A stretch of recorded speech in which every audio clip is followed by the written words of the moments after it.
उस पर संक्षेप में कुछ कहना चाहूँगी।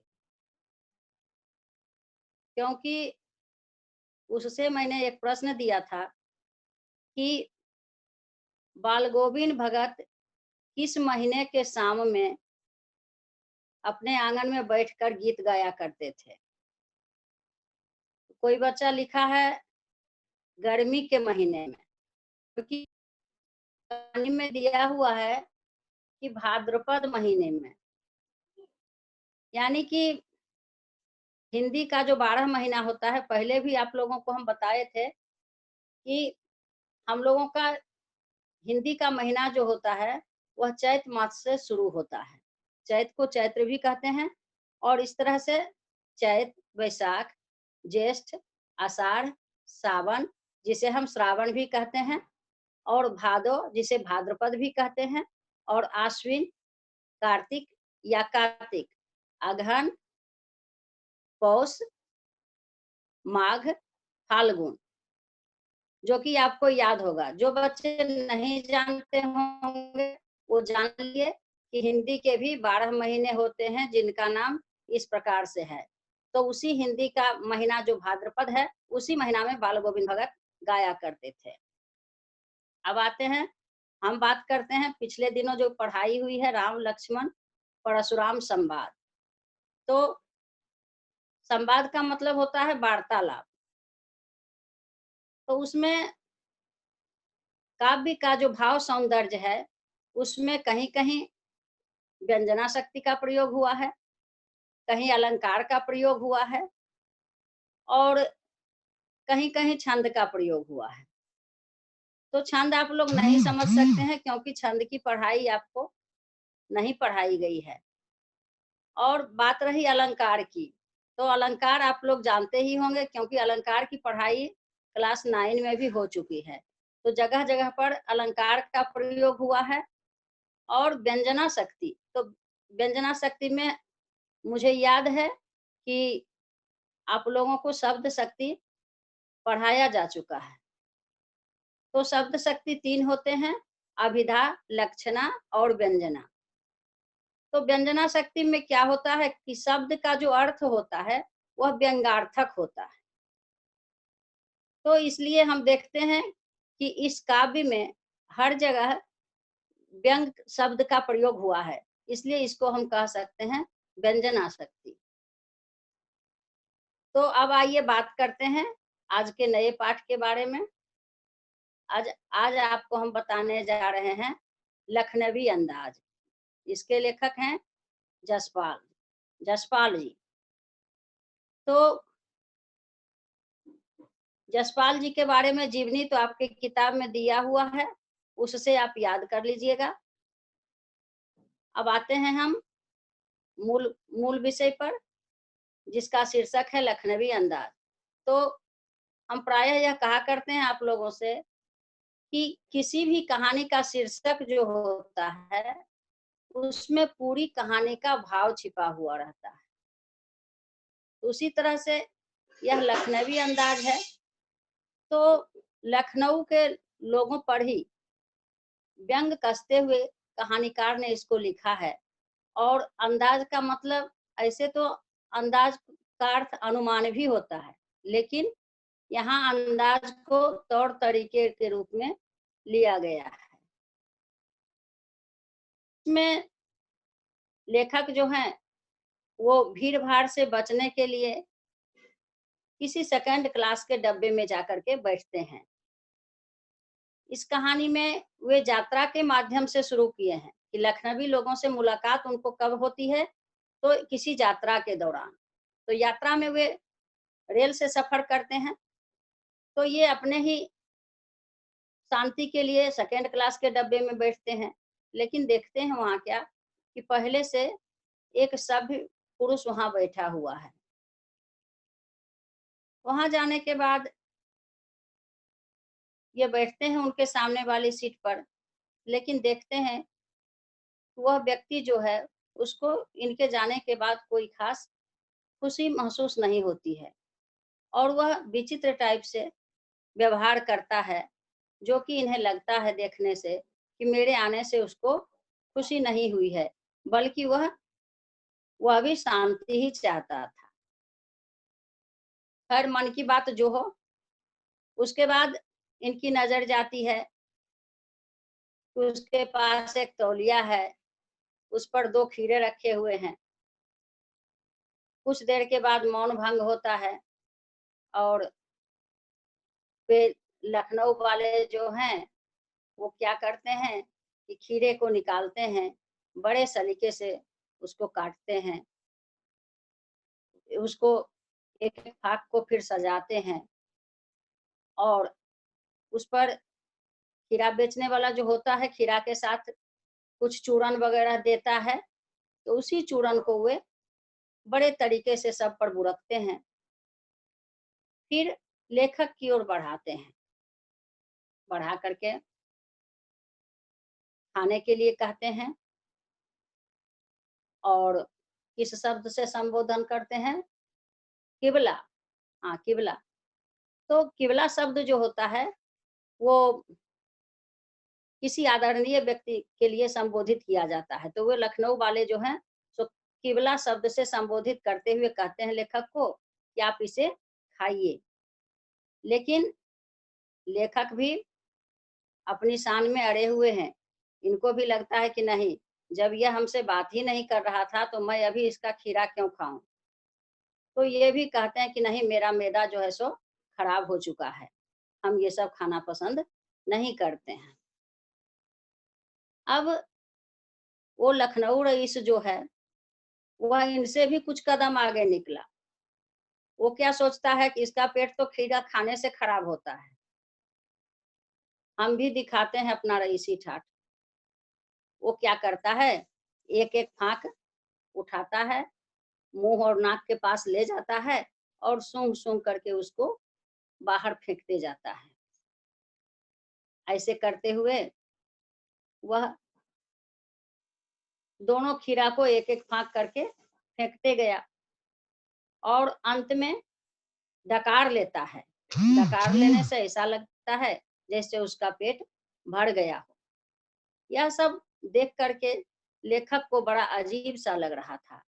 यह व्यक्ति जो है, सो कितना दिखावा कर रहा है। दिखावा के चक्कर में वह भूखा भी रह गया और अपना खीरा भी बर्बाद किया। तो लगता है लेखक को कि कहीं न कहीं जब बिना खाए हुए खीरा सूंघ करके पेट भर सकता है, तो कहानी भी तो बिना पात्र और घटना के लिखा जा सकता है। तो यहाँ लेखक जो होते हैं या कवि जो होते हैं, वो हर माहौल में, हर परिस्थिति में अपने लायक चीज़ ढूँढ कर निकाल लेते हैं। यहाँ भी उन्होंने अपने लायक ये विषय ढूँढ ही लिया उसमें कि जब ये बिना खाए, बिना उसको अथी प्राप्त किए ही पेट भर गया, इसका डकार ले लिया, तो बिना घटना और बिना पात्र के भी कहानी लिखे जा सकते हैं। लेकिन यहाँ व्यंग है। व्यंग इस अर्थ में कि जिस तरह से लखनऊ रईस जो हैं, सो बिना ये खाए भूख की तृप्ति महसूस कर रहे हैं, उसी तरह से अभी के कुछ ऐसे लेखक होते हैं, जो उटपटांग तरीके से कुछ न कुछ लिख डालते हैं और कहानी का रूप दे डालते हैं उसको। हालाँकि अंत में लेखक ने अपना मंतव्य दिया है कि बिना घटना और पात्र के कहानी लिखे जा सकते हैं, किंतु उनका यह मंतव्य सही नहीं है, क्योंकि वे व्यंग के अर्थ में इसको कहते हैं। तो इस तरह से हम देखते हैं कि सारी कहानी जो है यह, सो लखनऊ के रईसजादे के बारे में बता रहा है और इसके बाद तो कुछ नहीं है इसमें। आपकी कहानी यहीं समाप्त होती है और इसके बाद है इसका प्रश्न। पहला प्रश्न है कि लेखक को नवाब साहब के किन हाव-भावों से महसूस हुआ कि वे उनसे बातचीत करने के लिए तनिक भी उत्सुक नहीं है।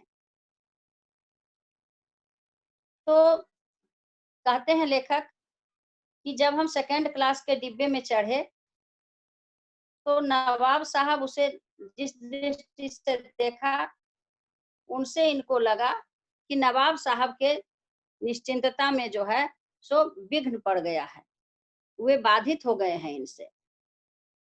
दूसरा है कि एक ठो होता है कि किसी के आने पर उत्सुकता होती है, ऐसा उसने कोई हाव-भाव नहीं दिखाया। दूसरा प्रश्न है, नवाब साहब ने बहुत ही जत्न से खीरा काटा, नमक मिर्च गुड़ का, अंततः सूंघ कर ही खिड़की से बाहर फेंक दिया। उन्होंने ऐसा क्यों किया होगा? उनका ऐसा करना उनके कैसे स्वभाव को इंगित करता है? तो इसका जवाब है कि नवाब साहब का ऐसा करना उनके स्वभाव में दिखावापन की ओर इंगित करता है। जैसे कि हम लोगों के समाज में भी कुछ ऐसे लोग होते हैं, जो कि अंदर से कुछ अच्छा लग रहा है, फिर भी कहेंगे कि नहीं मुझे अच्छा नहीं लगता है, दिखावे के लिए। तो वैसे ही थे ये नवाब साहब। ये सामने लेखक जो बैठे हुए थे, उनको ये सिर्फ दिखा रहे थे, कि देखिए हम सिर्फ सूंघ करके ही इसका स्वाद ले लेते हैं।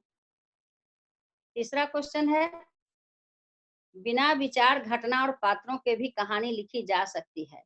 यशपाल के इस विचार से आप कहाँ तक सहमत हैं? तो इसके बारे में तो मैं पहले ही बता चुकी हूँ कि यह विचार जो है, यह सहमत के लायक नहीं है, क्योंकि घटना में सॉरी कहानी में जब पात्र होते हैं, तो कहानी को एक आधार मिलता है। घटनाएँ होती हैं, उससे कहानी आगे बढ़ती है, उसके बारे में लिखा जाता है। लेकिन बिना घटना और बिना पात्र के जो कहानी होती है, वो ऊटपटांग ही कही जा सकती है।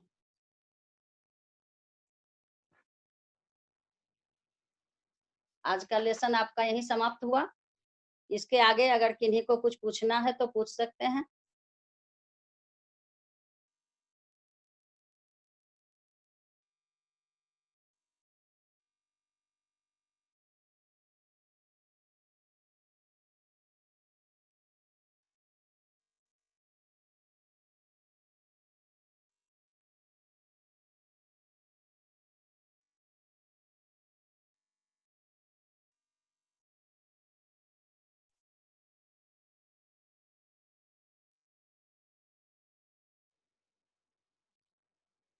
होमवर्क अगर किन्हीं को कुछ पूछना है तो पूछ लीजिए, उसके बाद फिर मैं होमवर्क दे दूँगी।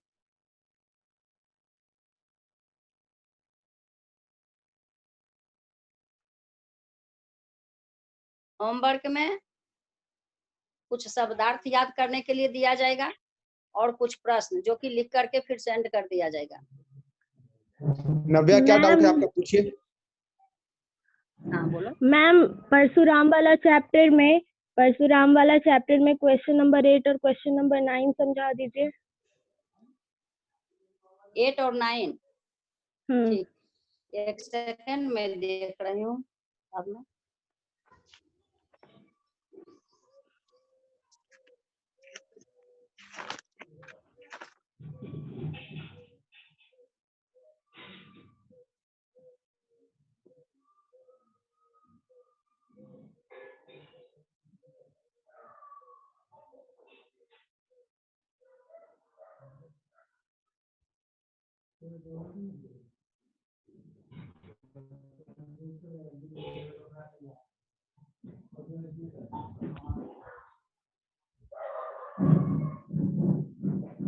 सुनिए, प्रश्न नंबर 8 में है कि पाठ के आधार पर तुलसी के भाषा सौंदर्य पर 10 पंक्तियाँ लिखिए।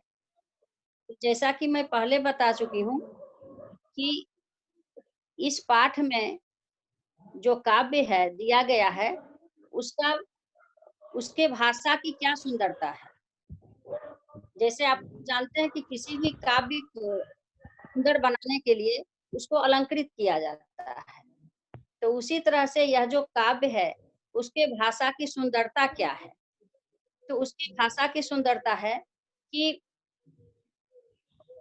उसमें जो साहित्यिक विकसित हुआ है वह क्या है, उसमें अवधी भाषा का प्रयोग है। किस भाषा में लिखे हैं चरितमानस तुलसीदास ने, तो अवधी भाषा में, यह एक विशेषता है। दूसरा है कि उसमें चौपाई, दोहा और छंद का प्रयोग हुआ है। उसके बाद मैंने बताया कि अभिधा, लक्षणा और व्यंजना, इन शब्द शक्ति का भी प्रयोग हुआ है। और कहीं कहीं रस का जो प्रयोग हुआ है, कहीं वीर रस का है, कहीं रौद्र रस का है। जैसे कि रौद्र रस परशुराम की जो उक्ति है उसमें रौद्र रस का प्रयोग हुआ है, और वीर रस का प्रयोग हुआ है। जहाँ लक्ष्मण ने कहा है वो भी वीर रस का उसमें प्रयोग हुआ है। ये सब है। और संवाद शैली की प्रधानता है उसमें। किस शैली में वह काव्य लिखा गया है, तो संवाद शैली में। यानी कि जब शीर्षक आपका दिया हुआ है तो शीर्षक में है राम लक्ष्मण परशुराम संवाद, तो ऊपर में शीर्षक, फिर मैं कहती हूँ कि शीर्षक जो है हर कहानी, काव्य या कविता का जो है उसमें मूल भाव छिपा हुआ रहता है। तो इसके ऊपर में ही दिया हुआ है संवाद, यानी कि यह संवाद शैली में लिखा गया है, वार्तालाप के शैली में, बातचीत के शैली में।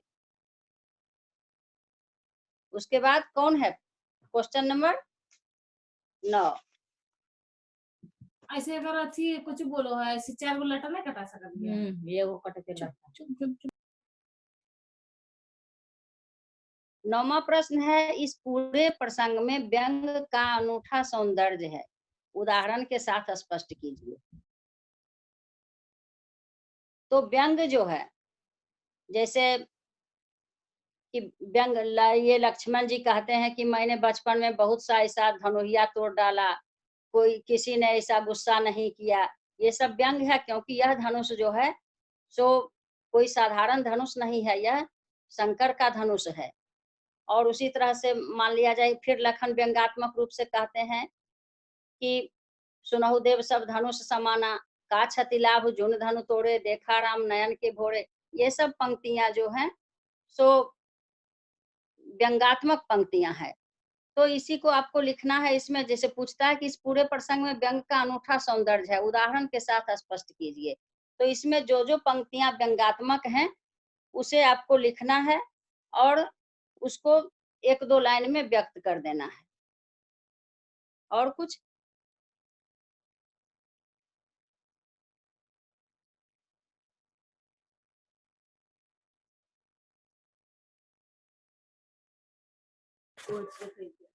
आता उसे जाकर दिया। चलो ये सब किया।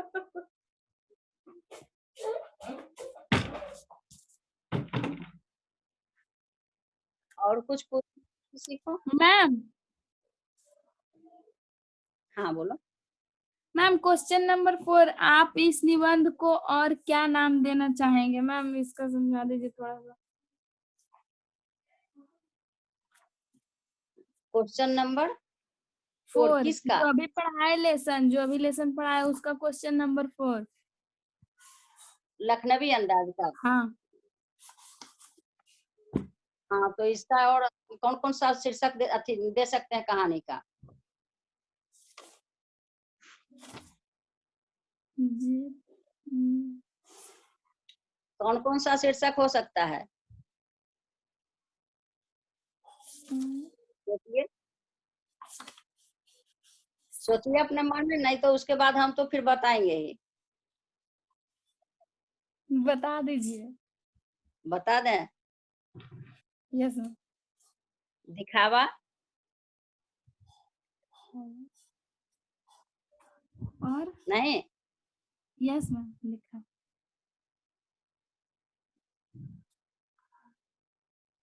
आप इसमें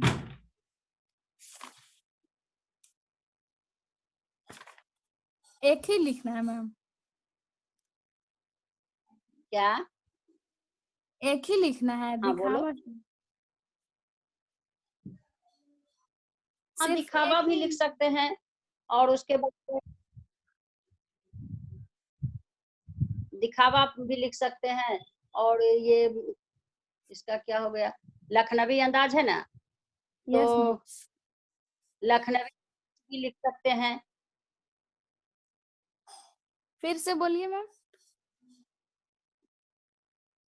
दिखावा ठीक है। मतलब और भी इसका हो सकता है। इसके अलावे कुछ ऐसी बात नहीं है कि मान लीजिए कहीं अगर इसका कोई दूसरा शीर्षक दिया हुआ है तो वो गलत हो जाएगा, ऐसी बात नहीं है। एक कहानी का 2-4 शीर्षक हो सकता है। उस कहानी के भाव के अनुसार कहानी का शीर्षक हम लिख सकते हैं। मैम, हम्म, बाल गोविंद भगत से एक क्वेश्चन था, बाल गोविंद भगत किस विचारधारा को मानते थे, उसका आंसर बता दीजिए। तो आंसर तो हम लिख कर भेज दिए थे। कबीर पंथी नहीं थे है ना, मैम। कबीर की विचारधारा को मानते थे। Yes ma'am. हाँ, व्हाट्सएप पर देख लेना, हम लिख के भी भेजे हैं और ऐसे अभी भी बोल रहे हैं, उसको लिख लेना। और मैम जो क्वेश्चन आंसर बनाए थे वो चेक किए, सही है? वो जो लघु उत्तरीय था वही ना? हाँ मैम, लघुत्तरीय और लेसन वाला भी क्वेश्चन आप सेंड किए थे। हाँ हाँ जी हाँ। तो लघु उत्तरीय वाला जो आप लिखे थे तो सबसे पहले हम उसी पर बात किए हैं ना। कि आप जया बोल रही हैं? Yes ma'am. हाँ, तो आप ही लिखी थी ना कि ये गर्मी के महीने में गाया करते थे बाल गोविंद भगत। Yes ma'am. हाँ, तो गर्मी का कोई एक महीना नहीं होता है। आप जानते हैं कि आपके यहाँ 6 ऋतुएं होती हैं। Yes ma'am. हाँ, और हिंदी के महीना का जिक्र किया गया है आपकी कहानी में, और वो यस वर्षा मैम। ऋतु है उसमें। वो तो आषाढ़ का बोला गया है। आषाढ़ का जी नहीं, आषाढ़ तो वो खेत में जब गा रहे थे उस समय का है। उस टाइम भी तो बारिश हो रहा था ना मैम, हो रही थी। हाँ, बारिश हो रहा था, लेकिन उस समय वर्णन जो है सो खेत का वर्णन है, जिस समय की धान की रोपाई हो रही है। Yes ma'am. और जो शाम में गाया करते थे वह भादों का महीना है। आप अपनी किताब में ठीक से देख लीजिएगा। Yes ma'am. किताब तो पास में होगी ना? क्या मैम? किताब यस मैम, मेरे पास है बुक। नहीं है पास? है है मैम। ना? Yes ma'am. देख लीजिए, उसमें भाद्रपद लिखा हुआ है। यस। और किसी को कोई डाउट है?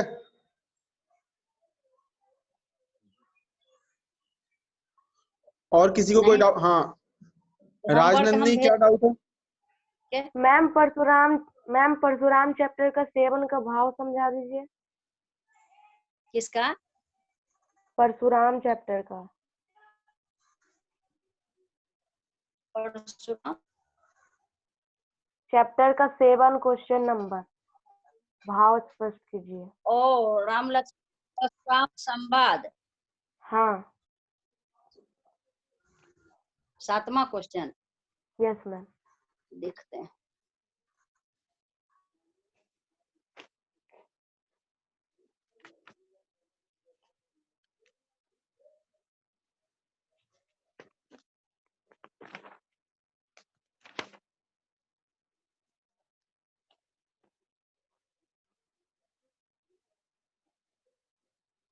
सातवां में है भाव स्पष्ट करना। Yes ma'am. भाव तो ही सरल है इसका। पंक्ति है, बिहसि लखनु बोले मृदुबानी, अहो मुनीस महाभट मानी, पुनि पुनि मोहि दिखाव कुठारू, चहत उड़ावन फूकी पहाड़ो। तो इसमें भाव स्पष्ट करना है, तो इसमें कौन भाव है? तो इस पद्यांश में मुख्यतः व्यंग भाव है। इसीलिए लक्ष्मण कह रहे हैं कि बिहस लखन बोले मृदुबानी, अहो मुनीस महाभटवानी, कि हंसते हुए लक्ष्मण कहते हैं कि हे महान योद्धा, आप बार बार जो मुझे फरसा दिखा रहे हैं, सो क्या चाहते हैं कि हम एक फूक में पहाड़ को उड़ा दें? बिहस लखन बोले मृदुबानी, यहो मुनीस महाभटवानी, पुनि पुनि मोह दिखाव कुटारू, चहत उड़ावन फूकी पहाड़ू। यानी कि लखन के मन में उनके फरसे से कोई डर नहीं है। लखन हंसते हुए व्यंग पूर्वक कहते हैं कि आप जो बार बार हमें यह कुठार दिखा रहे हैं, सो क्या सोचते हैं कि फूंक मार के हम पहाड़ को उड़ा देंगे। यानी कि इस पंक्ति में लक्ष्मण अपने आप को शक्तिशाली बता रहे हैं और उनको अपने से कमजोर बता रहे हैं।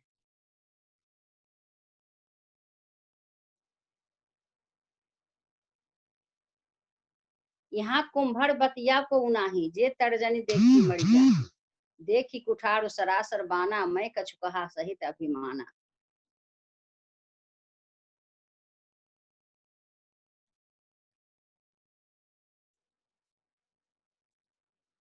कुठार सरासर बाना, मैं कछु कहा सहित अभिमाना।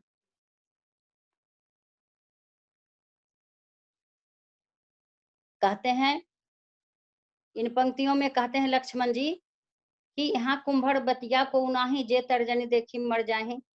यानी कि यहाँ सभी महान योद्धा हैं, कोई कुम्हरे की भतिया की तरह कमजोर नहीं है जो कि आपके तर्जनी दिखाने से मर जाएंगे। यानी कि वीरों को क्रोध से डराया धमकाया नहीं जा सकता है, उससे तो उसके साथ तो वीरता दिखाई जाएगी। और कुछ?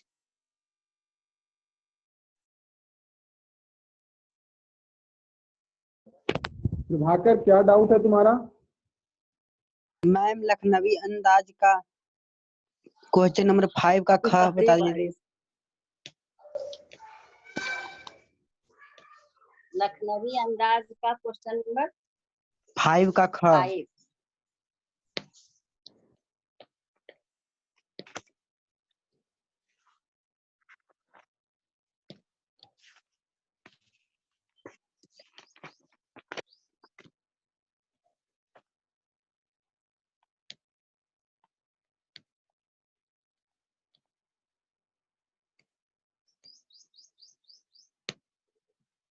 ये कोई क्वेश्चन है?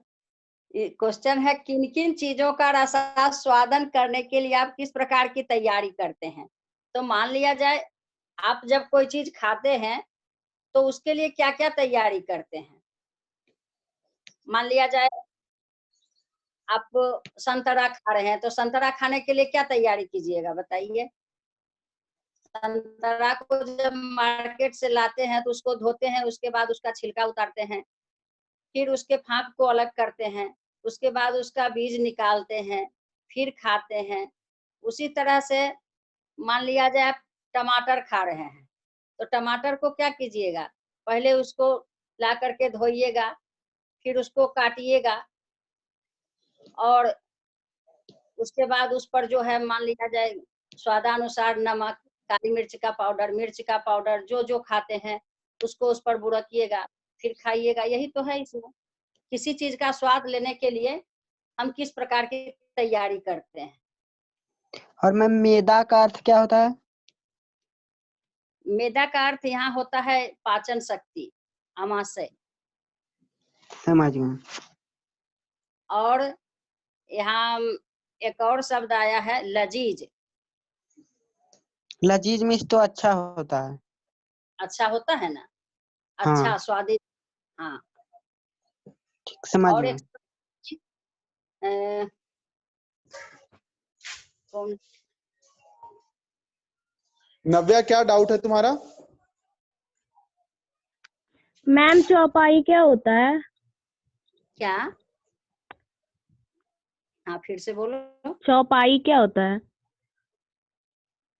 मैम चौपाई क्या होता है? हाँ, चौपाई होता है, जैसे कि मान लिया जाए आपका ये जो है गिराते हैं हम राम लक्ष्मण परशुराम संवाद में।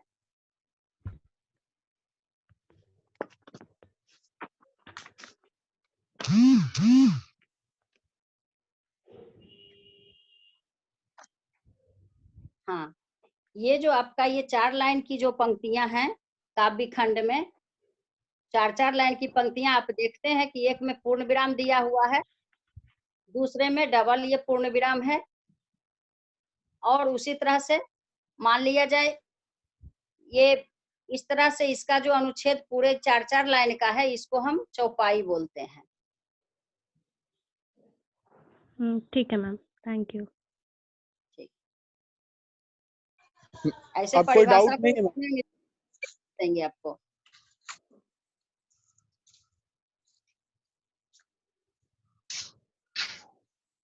अब कोई डाउट नहीं है मैम? या तो होमवर्क हम भेज देंगे। ठीक है मैम, ठीक है, थैंक यू मैम। क्लास यहीं खत्म करते हैं। आप खत्म कर दीजिए।